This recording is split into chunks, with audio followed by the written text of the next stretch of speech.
And who doesn't love the Pearl and Dean theme, because it means the arrival of Van Connor on a Friday. The theme tune's actually called Asteroids, and if your weekend crashes and burns because of the bad football results, we've got some solids for you in the form of great cinematic offerings, all on Freeview, courtesy of me, Paul Ross, and Van Connor, our Van Friday. If you like, good morning, Van. How's your week been, matey? I can't complain, thank you, Mr. Russian. M. Night Shyamalan's back in cinemas. That's always a good time. Now, have you seen that new one of his, that knock at the cabin, or whatever it's called, Knock at the Cabin Door? Knock at the Cabin, and you know, it's one of those rare times that I actually get to say I think the book was better. Really? There's a book it's based on? It is. I think the book is The Cabin at the End of the World. They're very similar, but the third act changes a few things. I think the book did it better. Think the exact inverse of The Mist. Okie dokie, I've got a big hint being dropped there. No more spoilers, of course, as we go to your first Freeview film recommendation. And it's a bit of a sci-fi classic, this one, is it not? Oh, it is. This is one of my all-times, and this is 30 years old this year. Wow. I was 10 when this came out. It gives you a haunting insight into my age this year. This is Marco Brambia's only cinematic work to his name, his only directorial effort. He's currently doing an art installation. They've got that new art thing next to Tottenham Court Road Station. He's taken that over at the moment. He is the director, of course, of 1993's seminal science fiction action classic Demolition Man, which teamed Sylvester Stallone with Wesley Snipes in a movie that I'm reasonably sure, and I think most people agree, gave Dennis Rodman the inspiration for his hairstyle through most of the 1990s. I think it also features, wasn't it one of the very early roles of Sandra Bullock in Demolition Man? It was this, and then she went on to Speed straight after this. She is, of course, Detective Lenina Huxley in San Angeles, the sanitized version of LA and San Francisco, like a conglomerate, in the year 2032, in which a cryogenically frozen terrorist named Simon Phoenix, played by Snipes, breaks out, unleashes chaos on this very, very mute, I mean, if you use today's term, it would be hyper-woke, I suppose, world that just isn't prepared for the violence and chaos that comes with him. And as a result, they have to thaw out the falsely convicted cop who was hunting him and was frozen in the process. And he is, of course, Sylvester Stallone as John Spartan, aka the Demolition Man. So you've got the 90s cop and the 90s criminal wreaking havoc over 2030s LA. It's an absolute banger. You've got Benjamin Bratt in there as well. You've got Dennis Leary, who at this point is just showing up doing his MTV shtick, where he just rants about everything that's sanitized and hateful in his view. And it's just one of those absolute classics. And of course, it builds to one of the great questions in all of 20th century cinema, which is, what the hell are the damn three seashells for? You can see this tonight on the Paramount Network at 9 p.m. If you've never seen it, it's incredible. You're if you have seen it, it's worth revisiting. It's a belter. Yeah, it's worth revisiting because so much of it has turned out to be like prophesizing in its own, prophetic. It called so much of the future, including Schwarzenegger going into politics. But I've got a clip for you, and this is Stallone getting to grips with the New World Order. It's Paramount. It's fantastic. It's tonight. Demolition Man. I don't know if you guys know it, but you're out of toilet paper. Paper? Did you say toilet paper? Oh, they used handfuls of wadded paper back in the 20s. I'm happy that you're happy, but the place where you're supposed to have the toilet paper, you got this little shelf with 3 seashells on it. He doesn't know how to use the 3 seashells. I can see how that could be confusing. Confusing, embarrassing, and dare one say something to be glossed over, I think, if you were in the future. It's weird to think we're only 7 years away from 2030 now, isn't it? Still not eons away when I first saw that film. We're going from one science fiction classic to another. Also, just scrapes into the 1990s. It's 1990s Total Recall, of course, based on the Philip K. Dick short story. We can remember it for you wholesale. Arnold Schwarzenegger this time around. So you might almost think Demolition Man's just like answer to Total Recall, because it was Arnold's only science fiction film, isn't it? Apart from Judge Dredd, which is fairly appalling. And basically in it, a man thinks he's going to go on holiday to Mars, but he can't afford to, so he basically sends his brain on a holiday and he'll come back with holiday memories, only something odd happens to his brain, and he realises maybe he's not who he thought he was. Certainly his wife, played by Sharon Stone, isn't who she thought she was. And what I love about this film is, this follows, I think it was the third science fiction film, virtually in a row, that Paul Verhoeven, the Dutch director, made. He'd made, first of all, he made after this Starship Troopers. Before this, he made RoboCop. This was in the middle. He only made 7 Hollywood films. They all made money apart from one, which made money later, Showgirls. I mean, the man's a legend, isn't he, as the director? He went back to Holland and made The Black Book, I think. He's still alive. He's 85 or something. What a superstar director he is. Yes, and you know, I mean, I adore Paul Verhoeven. He's one of my very favourite directors. And last year he released Benedetta, which absolute crack. If you've not seen Benedetta, check that one. It's like a supernatural lesbian nun story. It's the kind of film that you only get to make if you are Paul Verhoeven. And of course, I mean, I will say incidentally as well, Schwarzenegger did make another science fiction film. It's just that no one ever remembers it or turned up to see it. He made The Last Action Hero, of course, The Sixth Day. It was, but he made The Sixth Day in 2000, where he was cloned. Yeah. And there's one of the great lines, not a bad film, one of his great payoff lines that we can't even repeat on radio when he says, you should go clone yourself so you can go blank yourself. Yeah. Absolutely brilliant line. Everyone forgets the movie, but worth it for a good romp. Incidentally, it's worth noting both Stallone and Schwarzenegger nearly starred in Face Off in the early 90s, back when it was an actual sci-fi film. The old John Woo classic with Nicolas Cage and John Travolta. What's interesting as well about Verhoeven, he likes to work with people he trusts. He kind of launched Rutger Hauer's career, and Rutger Hauer helped in. This has got Sharon Stone in it, who then went on to star in his Basic Instinct, which he also directed. It's got it's got some great stars in it. Some of my absolute favourites. Ronnie Cox was also in RoboCop and turns up in this. He was in Deliverance as well, of course. And you've got, Dean Martin, and also, and Michael Ironside, who's a fantastic actor, a great face. He gives great baddie wherever he goes, except, of course, he's the brutal but well-meaning sergeant in Starship Troopers. So he's got a repertoire company. They're great in this. It's a great film. It's 11:05, slightly unusual time tonight on ITV4. It's Total Recall. It's a couple of Arnie's finest one-liners. They erased your identity and implanted a new one. If I'm not me, who the hell am I? Your mind. It is the center of your life. It is everything you hear. Everything you see. Everything you feel. It is everything you are. How would you know if someone stole your mind? You wouldn't hurt me. After all, we're married. Consider that a divorce. It's a great line, isn't it? Straight out of The Simpsons there. So that's my first recommendation, which is Total Recall tonight, 11:05 on ITV4. And now you're staying in a sort of science fiction world, but with a very horrific twist, and a very quiet twist.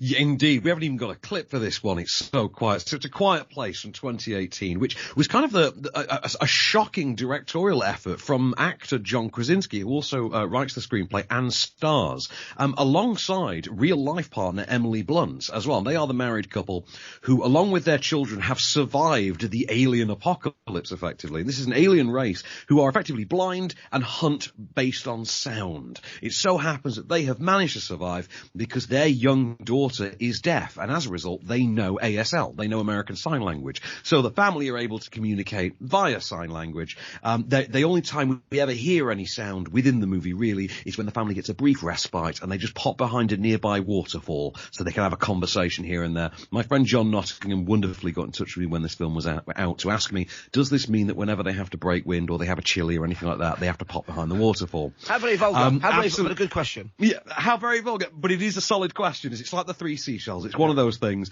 Absolutely cracking. This is on Saturday night, 11:15 on Film 4. It's a solid chiller. It's horrific. It's suspenseful. It's edge of your seat, armchair gripping stuff with great performances from Emily Blunt and John Krasinski, as well as the younger cast who play their children. If you've not seen this one, absolutely unmissable. If you have, you might want to revisit. It's been like 5 years since this was out. We've had a sequel since that wasn't quite as good and doesn't feature certain cast members, but worth it for Krasinski's very tight direction, a very solid script, and those great performances and creature effects as well.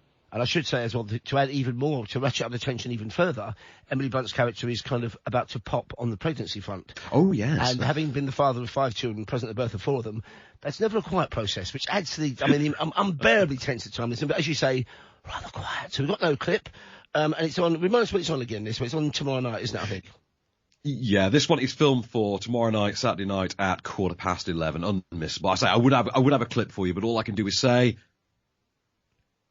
There you go. Oh, wow, sure. I mean, that's one of the most gripping moments in the film as well. Now, my next recommendation also has no clip. It's on earlier than yours, but it's tomorrow. It's on 1:30 tomorrow morning, as in the We Shall As a Saturday morning. It's from 2016.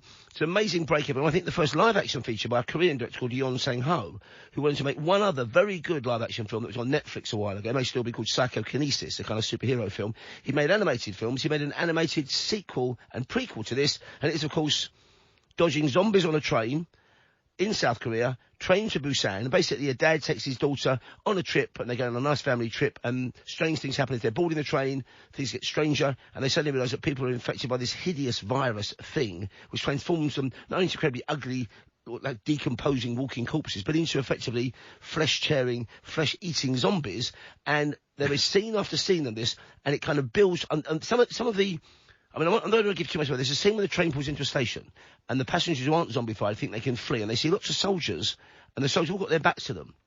And when the soldiers, and there are hundreds of them all turn, they are, of course, all zombies. But I remember seeing that in the cinema and quite literally screamed, because you think the scale of this, and it gets bigger and better and scarier. It's also a great action film along the way, very, very brutal indeed. And I do wonder where, I mean, maybe he's not been interested, he's not been wooed away or seduced by Hollywood, has he, the director of this? He hasn't. I mean, it's worth noting that Hollywood is trying to remake this film. Like, they do constantly bring up. It's like The Raid. It's one of those Asian films that Hollywood is obsessed with trying to remake. While in the meanwhile, the original series is becoming its own outright franchise. It's worth noting that Ma Dong-seok, who kind of plays the action lead of this movie, has gone all the way over to Marvel at this stage, because he was in Eternals. He's like a strange sidekick, isn't he? Before last. Yeah. Oh, no. That's Benedict Wong. Ma Dong-seok is, I forget his name in the Eternals. He's the one with the hyper-punching powers. Of course he is. And he's the one who wraps magazines around his forearms to fend off the zombies. Really makes an impact. And say there's Peninsula, which is the sequel to this, and I think there is a third chapter that I've not caught yet. There's certainly a prequel that's also animated, and I presume that was. And so I think the only two live-action films he's made are this and Psychokinesis, which I don't know if you've seen, but it's not as good as this, but it's a really interesting take, a kind of very everyman take on a superhero story. But this one's called Train to Busan. It is on in the wee small hours of tomorrow morning, so it's about 1:30 a.m. in the wee small hours of Saturday morning. It's a fantastic film from 2016.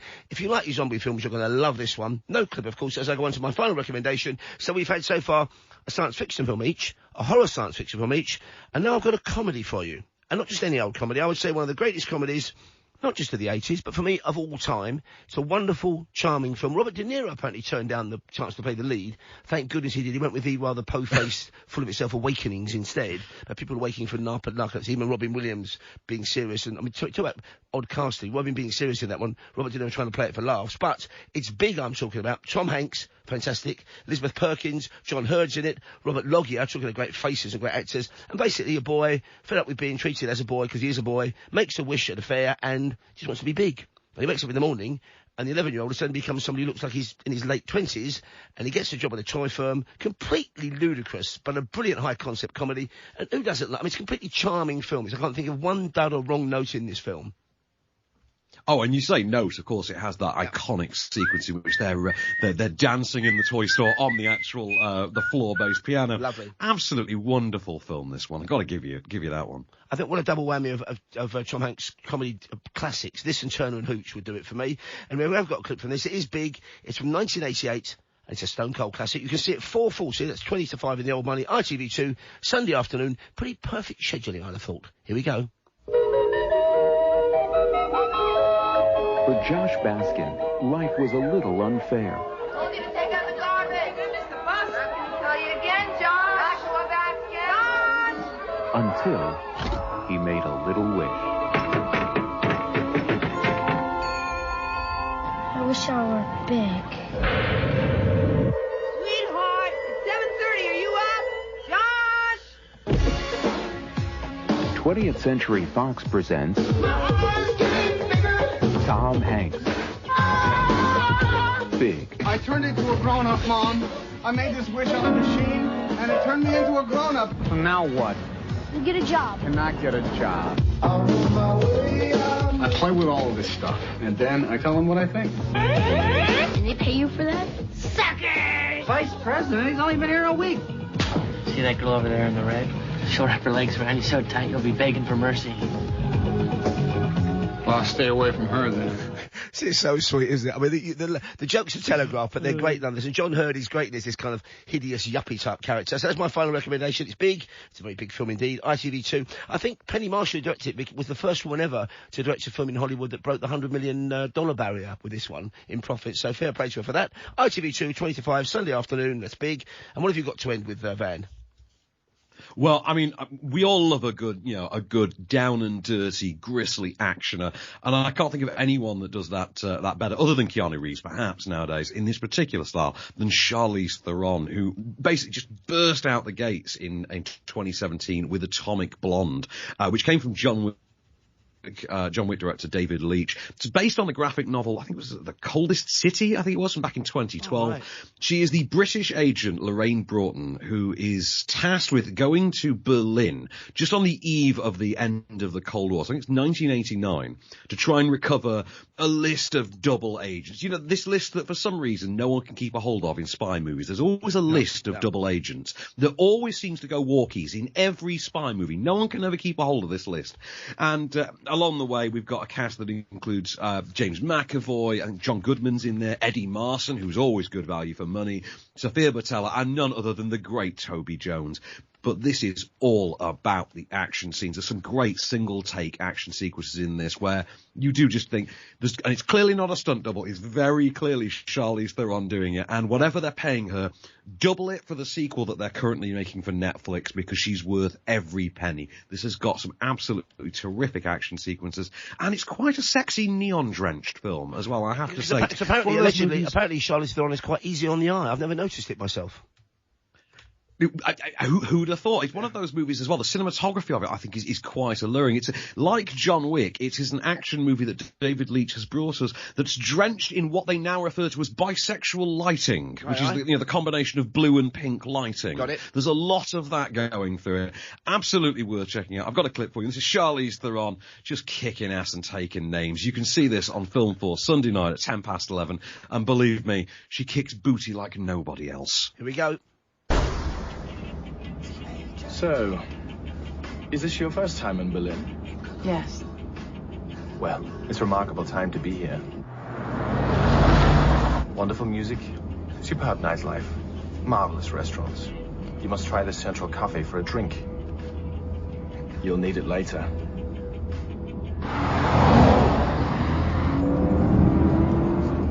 You remember Mr. Bremovich, don't you?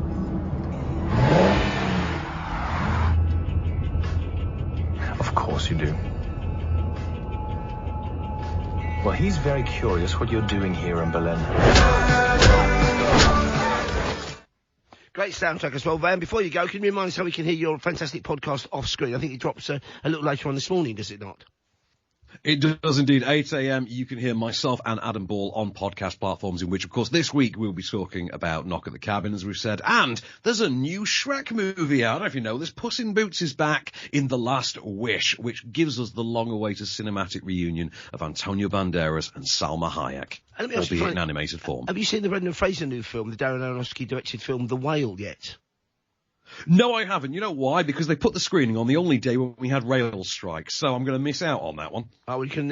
And folks, it's not a sequel to Moby Dick. Trust me on that one. That's Van Conovo as he joins us each and every Friday with his Freeview film recommendations. And make sure you catch his brilliant podcast Off Screen. He's with us every Friday. It is Friday today, and we're live till 5. Cheers, Van.